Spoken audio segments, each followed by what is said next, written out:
welcome back to my channel, and welcome back to the blanket fort for Halloween season. I'm really enjoying it.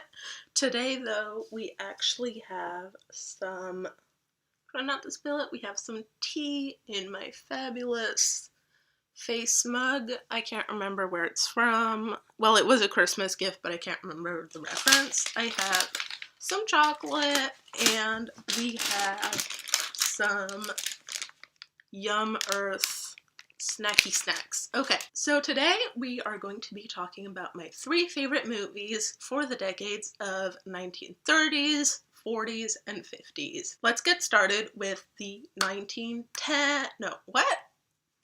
I said it 2 seconds ago. I'm sorry. Okay, 1930s. So the first one I wanted to mention is Frankenstein from 1931, directed by James Whale. I think we all know at this point that it's adapted. Oh my gosh. Adapted by the novel of the same name by Mary Shelley. This one was, I feel like, is also one of those movies. I don't know if you remember from last video, I was talking about Phantom of the Opera, and I was like, oh my gosh, they remade it like every single decade. Dude, Frankenstein is the same. There's so many readaptations of that one. The OG one, though, in my opinion, is the 1931 one. And yes. So, unfortunately, there's just movies like that, or novels like that. I feel like it's kind of boring, you know, after the 4th, 5th adaptation, like, get over it, you know what I'm saying? But, you know, watch this one. It's really good. Rude! My brother just texted me. The second one, oh my gosh, this one was one of the first horror movies from the older days that I watched. I thought it was really fun. And this one is called Freaks. I feel like it's pretty famous, from 1932, directed by Todd Browning. Okay, so this one is basically like, it follows this circus group that performs with a, circus group, and they are what we would refer to as circus freaks. And so it basically follows 2 of them that are getting married. I believe the trapeze artist is marrying this girl, if I'm not getting it wrong. But one of their friends discovers that he's only marrying her for the inheritance. So honestly, I'm not usually on board with the whole circus freak theme. Like, I think it's just old and boring. However, this was made in the 1930s, and I do think that does kind of, the time period of when a movie is made kind of does play a part in its relevancy and ability to be credible, more or less. If I'm, you know what I mean? I feel like I'm not expressing myself correctly, but anyway, I kind of enjoyed it, though, I'm not gonna lie, even though it does touch on themes of, like, banking on difference. But I do think this movie was really well made, and it does have really creepy moments. I mean, I guess every monster movie is kind of like that, you know what I mean? And the last one I want to talk about, okay, so I'll talk about that in a sec, but the last one I want to talk about is King Kong, obviously. But from 1933, and directed by Merian C. Cooper. Okay, hold on. Merian C. Cooper, Ernest B. Schoedsack, and Ernest B. Schoedsack. I think I'm pronouncing that correctly. If I didn't, sorry. So I mean, I feel like this is pretty self-explanatory. King Kong is like a classic, the 1933, the OG version, the real one. Again, like Frankenstein, like Phantom of the Opera, this one's been remade.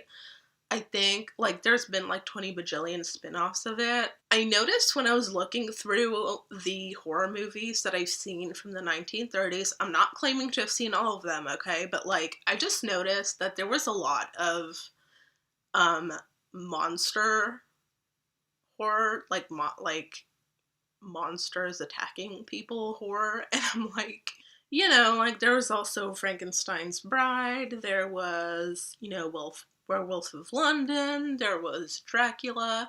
So I don't know what it was about the 30s I don't know. Take a guess in the comments. What do you think from the 30s there was that induced this whole monster thing?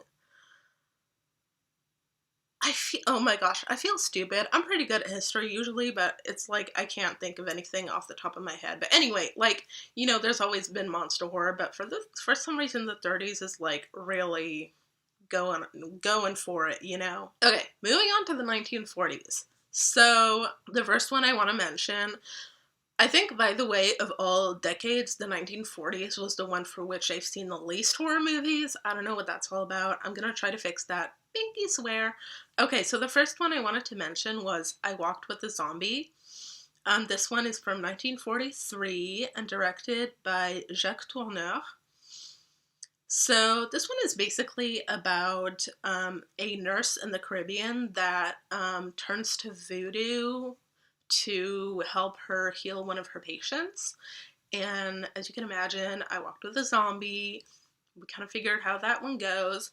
This one was kind of fun for me. Again, I'm also talking from personal experience of the movies I've seen in my life, but I think that's one of the few, or maybe probably one of the few, but one of the first horror movies that I've seen that was based on voodoo, like, specifically.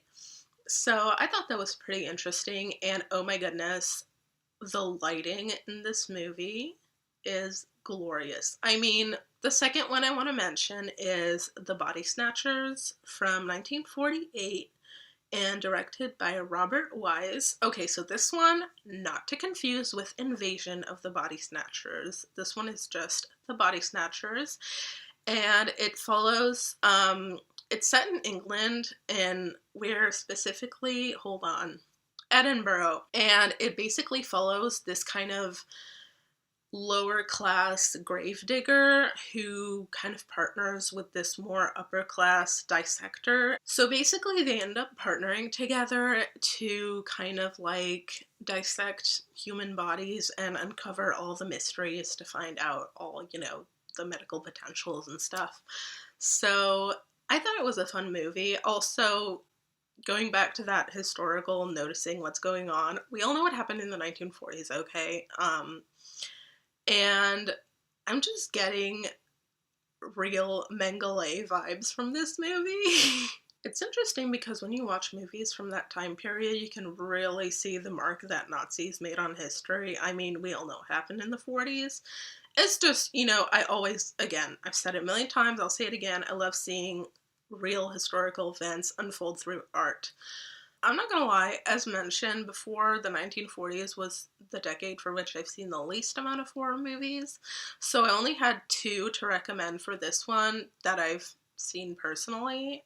I know, that's kind of oopsie poopsie on my behalf, but I'm gonna recommend a third one because I said 3 movies per decade. This is not a horror movie at all. In fact, this is total comedy, but I think you should absolutely watch it. Okay, so lastly I want to say, since, again, I didn't really watch that much horror from the 1940s specifically, I don't really have any other movies to recommend. I mean, in the 1940s, there were also just, like, a lot of remakes. Like, there was Dr. Jekyll and Mr. Hyde for the 40 billionth time. There was like 20 different versions of The Mummy, and like, I don't know. But I do want to recommend a third movie because we're doing 3 movies per decade, and since we were talking about the Nazis 2 minutes ago, I have to recommend The Great Dictator, okay? This one's a Charlie Chaplin movie from 1940, which is hilarious because literally World War II was not even close to being over, and he's still coming out with this one, which I thought was hilarious. If you don't know, so this is pure comedy. I mean, obviously, Charlie Chaplin, hello. If you haven't seen it, please watch it. I mean, please watch it. It's freaking hilarious. Total parody of Nazis and Hitler specifically. Oh my gosh. I had to include it. I'm sorry, I just did. We're doing 3 movies per decade. I said so. So, that's your third one. Now, moving on to the 50s. For this one, I got some good ones for you. So, the first one I want to recommend is The Blob by 1958. From 1958. And directed by Irvin Yeaworth. So this one is more of a sci-fi movie, and it basically follows these two teenagers who witness this like alien blob murder this old dude like in a small town.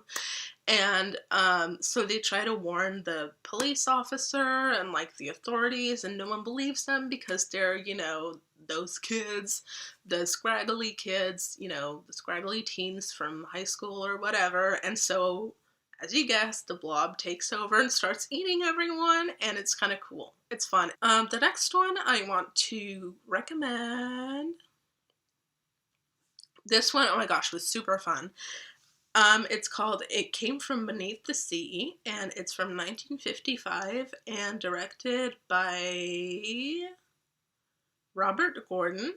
So this one takes place in the Bay, like San Francisco Bay Area, and it's about this giant octopus that eats everyone. It's like a shark movie, but with an octopus, basically.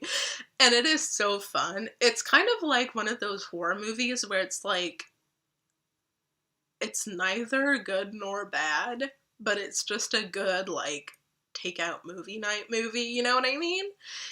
And I totally love this one because the giant octopus special effects look so fake that they're really good. I can't explain it. You know when you watch a movie from 50, 60, 70 years ago, and we have CGI and so much realistic things now, and you just see those really old special effects, and you're just like, it feels like a warm hug. That's how I felt watching this movie. I loved it so much. And it's not even that good, but, you know, it's one of those movies. Okay, and the last one I want to recommend for today is going to be Invasion of the Body Snatchers. This time, not the Body Snatchers. And this one is from 1956 and directed by Siegel. So this one takes place in this small town in California, and essentially people in the small town slowly become, like, they stay the same person, but they become void of personality and void of, like, person, and they start, basically the town starts being taken over by this alien-like something, and it's really fun. I noticed, okay, just gonna say it, in the 40s, like in the 30s, we had a lot of monster movies. Like, we had the Frankenstein and the Freaks, and there was, what was the third one? I already forgot. There was, whatever, Dracula, etc., Frankenstein's Bride, everything. In the 40s, we had all the post-World War II movies of, like, a lot of body horror, I feel. And then in the 50s, we have all the very small-town CIA conspiracy movies. Like, in a small town in the middle of the United States, in the middle of nowhere, and something alien-like happens. Anyway, I hope you enjoyed the movies that I recommended. If you haven't seen them yet, I hope you'll watch them and enjoy them as much as I did. Like this video if you did, subscribe for the rest of the series. I hope you have a great blanket fort snacky snack, and I'll see you guys next time. Bye!